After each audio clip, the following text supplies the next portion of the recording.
Mukunda jewellery హనుమకొండలోని అతిపెద్ద jewellery mart December 14న గొప్ప ప్రారంభం. నమస్తే, వెల్కమ్ టు ఐ డ్రీమ్. నేను మీ ఝాన్సీ. ప్రస్తుతం మనతో ప్రముఖ ఆధ్యాత్మికవేత్త శ్రీ గాయత్రి పీఠాధిపతులు ఇటికిరాల సుబ్రహ్మణ్య శర్మ గారు ఉన్నారు. ఈరోజు కొన్ని మంచి విషయాలు ఆయన అడిగి తెలుసుకుందాం. నమస్కారం గురుగారు. నమస్కారం అమ్మా. గురుగారు, మనం ఏటి సూతకాన్ని పాటిస్తూ ఉంటారు, హిందువులు అందరూ కూడా పాటిస్తూ ఉంటారు. మరి ఏటి సూతకంలో ఉన్నప్పుడు మనం పూజలు చేయకూడదా, టెంపుల్స్కి వెళ్ళకూడదా, ఇంట్లో నిత్య దీపారాధన చేసుకుంటూ ఉంటారు. మరి ఆ టైంలో దీపారాధన చేయడం కానీ, విగ్రహాలని పూజించుకోవడం కానీ, ఇవన్నీ ఏమి చేయకూడదా? ఆ సంవత్సరం వరకు అలానే ఉండాలా? తప్పకుండానమ్మా. చాలా ముఖ్యమైనటువంటి విషయం ఇది. చాలా కన్ఫ్యూజ్ అయ్యేటటువంటి విషయం, చాలా మంది భయపడిపోయే విషయం. అవును. సాధారణంగా ఇంట్లో ఎవరో ఒకరు కాలం చేస్తారు. సంవత్సర సూతకం అంటారు. అంటే సంవత్సరం పాటు వాడు సూతకుడు, అంటే వాడి సూతకం ఉంటుంది. దాన్ని ఏటి మైలు అంటారు. చాలా మంది ఏటి కీడు అంటారు. అనేక రకాల పేర్లు పెట్టి పిలుచుకుంటారు.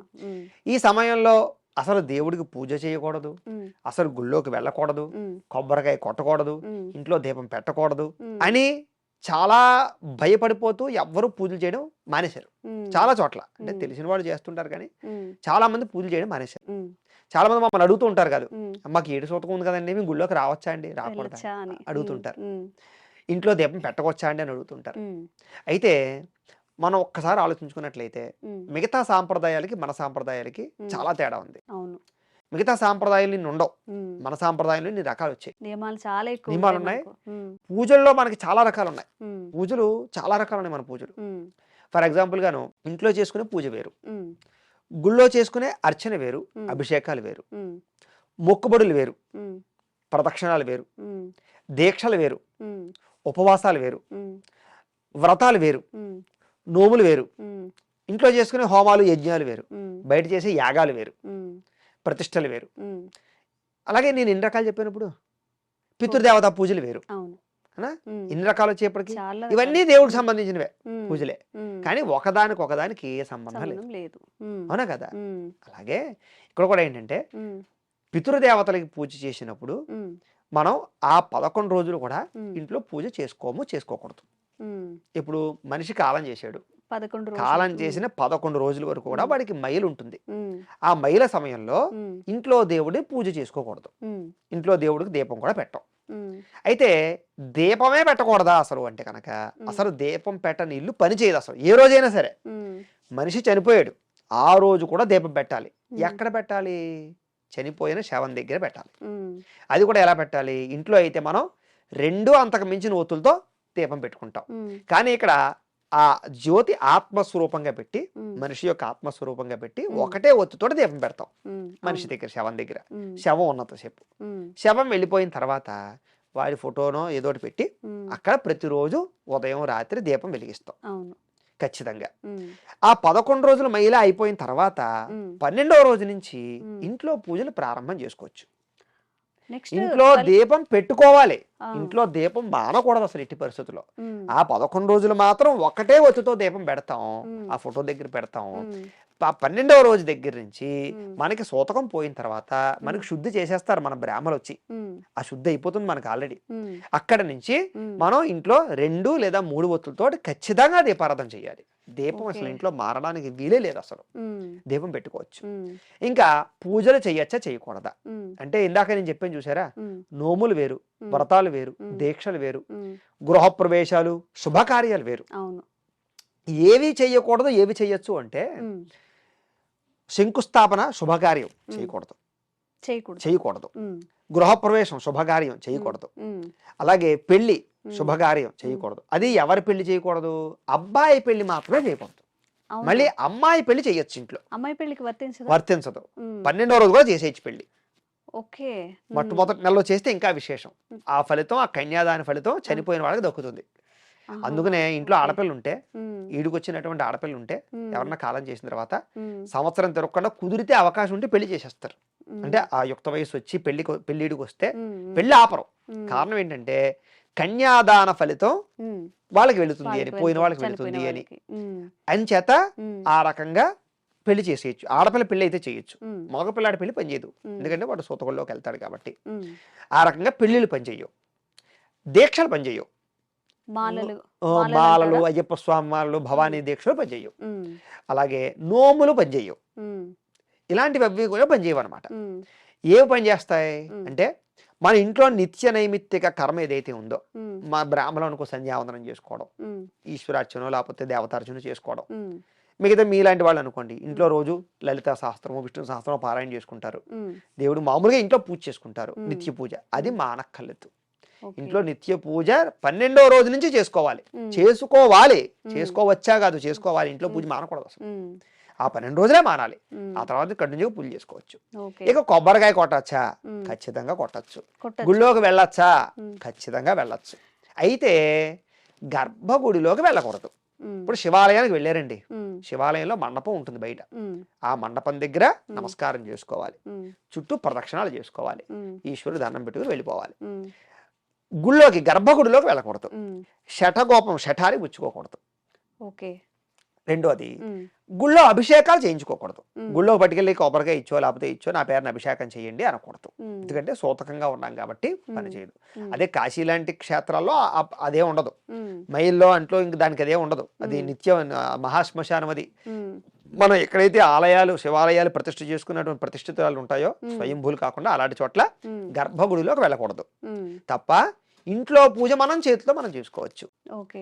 ప్రధానమైన విషయం ఏంటంటే అసలు ఎందుకు చేయకూడదు పూజలు, ఉమ్, ఎందుకు దీక్షలు చేయకూడదు, ఉమ్, లేకపోతే ఎందుకు నోములు చేయకూడదు ఉమ్, అంటే, ఉమ్, ఇంట్లో పూజ కూడా ఉమ్, మనకి దాంట్లో వచ్చే విశేష ఫలితం ఏమిటి అంటే కనుక, ఉమ్, మనకి ఆ సంవత్సరం పాటు ఉమ్, ఏమి చేసినా ఉమ్, ఆ ఫలితం అంతా పితృదేవతలు వెళ్ళిపోతుంది. ఓకే.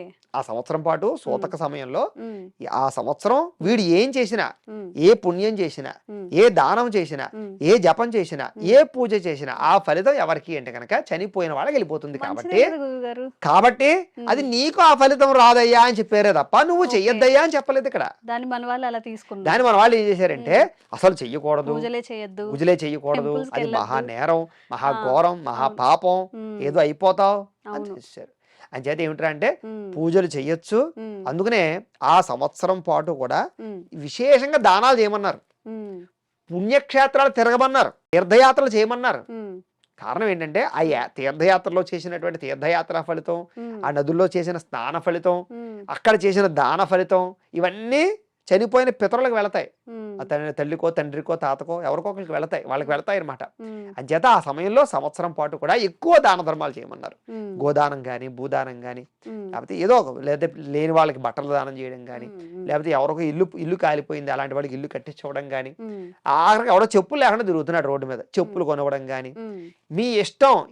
ఇంత రూపాయి దగ్గర నుంచి ఎన్ని కోట్ల దాకైనా సరే మీ ఓపికని బట్టి ఉమ్, మీరు ఏమి పక్కవాడికి చేసినా ఉమ్, ఆ ఫలితం చనిపోయిన వాళ్ళకి వెళుతుంది. చెందుతుంది. ఉమ్, అందుకనే ఉమ్, ఇప్పుడు మీరు చెప్పులు దానం చేశారు, ఉమ్, అది మనకు వైతరణి నది దాటేటప్పుడు కానీ, లేకపోతే వీళ్ళు యమలోకానికి వెళ్ళేటప్పుడు కానీ, అక్కడ అనేక రకాల స్థానాలు దాటుకుంటూ వెళ్తారు వీళ్ళు, ఉమ్, మండు టెండలో వెళ్తారు వీళ్ళు. ఉమ్, ఇక్కడ చెప్పులు దానం చేస్తే వాడికి అక్కడ కాళ్ళకి చల్లని పాదరక్షలు వచ్చి ఏర్పాటు జరుగుతుంది. ఉమ్, ఇక్కడ నువ్వు గొడుగు దానం చేస్తే అక్కడ మండు టెండలో వాడికి చెత్తన ఏర్పడ జరుగుతుంది. ఉమ్, ఇక్కడ మనం గోదానం చేస్తే అక్కడ వైతరణి నదిలో ఆవు తోక పట్టుకుని ఆ ఆవు అక్కడికి వచ్చి అక్కడ వైతరణి నది దాటిస్తుంది. ఉమ్, అలాగే ఇక్కడ మనం ఏం చేసినా దానం అంతా కూడా అక్కడ వాడికి వాళ్ళకి ప్రభావం చెందుతుంది. చూపిస్తుంది. కాబట్టి ఉమ్, ఇక్కడ దానాలు ఎక్కువ చేయమని చెప్పారు ఆ సంవత్సరం పాటు. ఉమ్, చక్కగా ఇంట్లో పూజలు చేసుకోవచ్చు, ఇంట్లో పూజలు మానక్కర్లేదు, ఉమ్, దానివల్ల ఎటువంటి దోషము లేదు. ఉమ్, అయితే శుభకార్యాలు మాత్రమే పనిచేయవు. చేయకూడదు. అందులోనూ స్త్రీ సంబంధించిన వివాహం పనిచేస్తుంది. భయపడక్కర్లేదు, అందరూ హ్యాపీగా పూజలు చేసుకోండి. ఉమ్, దీపం అయితే అస్సలు మానకూడదు, ఉమ్. ఖచ్చితంగా దీపాలు పెట్టుకోవాలి.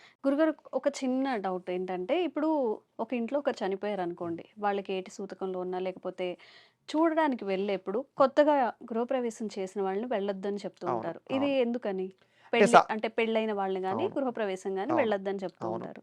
సాధారణంగా మనకి విఘ్నేశ్వర వీధి కట్టినప్పటి నుంచి ఉమ్, కూడా ఉమ్, మనకి ఏం చెప్తారంటే కనుక మన పెద్దవాళ్ళందరూ కూడా ఉమ్, అశుభం జరిగినటువంటి చోటకి వెళ్ళకూడదు అని అవును. చెప్తారు. అవును. అలాంటి చోటకి వెళ్ళడం వల్ల ఏంటంటే కనుక, ఉమ్, అంటే వీళ్ళు ఒక శుభపరమైనటువంటి కార్యానికి దీక్ష పూనేరు కాబట్టి, ఉమ్, దానికి వీధి కట్టారు కాబట్టి, ఉమ్, వాళ్ళు ఇంకా అటువంటి కార్యక్రమాలకు వెళ్ళడం వల్ల వీళ్ళ ఇంట్లో శుభం జరిగేటటువంటి పరిస్థితి కాబట్టి దాని ప్రభావం, అక్కడ అవతల వాళ్ళు చేసే కర్మ ప్రభావం ఉమ్, వీళ్ళ మీద పడకూడదు అని ఉమ్, ఆ రకంగా వెళ్ళకూడదు అని చెప్పారు తప్ప వెళితే ఏదో అయిపోతుందని కూడా కాదు.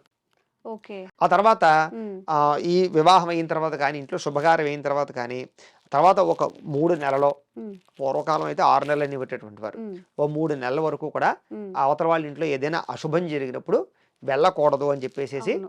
మన వాళ్ళు దానికి సంబంధించినటువంటి కొన్ని నియమాలు పెట్టారు. ఉమ్, కారణం ఏమిట్రా అంటే కనుక ఉమ్, వీళ్ళు ఒక శుభం చేసుకుని ఆనందదాయకమైన పరిస్థితుల్లో, పూర్వకాలం ఏంటంటే శుభకార్యం అంటే అది ఒక రోజుతో 2 రోజులతో అయిపోయేవి కావు. ఉమ్, పండుగ దగ్గర నుంచి వెంటనే అయిన తర్వాత కొన్ని రకాల నోములు పెట్టడం దగ్గర నుంచి, అవును. ఇలా ఒక తీర్థయాత్రలు చేయడం దగ్గర నుంచి, కొన్ని మొక్కుబడులు తీర్చుకోవడం దగ్గర నుంచి, ఉమ్, ఇలా అనేక రకాల విషయాలు ఉంటాయి. అవన్నీ కూడా ఈ 3 నెలలు వీళ్ళు క్లియర్ చేసుకోవాలి. ఉమ్, అంచేత ఆ సమయం వరకు కూడా వీళ్ళు ఉమ్, ఆ రకమైన దీక్షతో ఉంటారు కాబట్టి ఉమ్, వాళ్ళకి అలాంటి అశుభాలు జరిగిన చోటకి వెళ్ళొద్దయ్యా అని చెప్పారే తప్ప ఉమ్, వెళ్ళడం వల్ల వీళ్ళకి ఏదో కీడు జరుగుతుందని మాత్రం ఎక్కడా శాస్త్రంలో చెప్పబడలేదమ్మా. ఉమ్.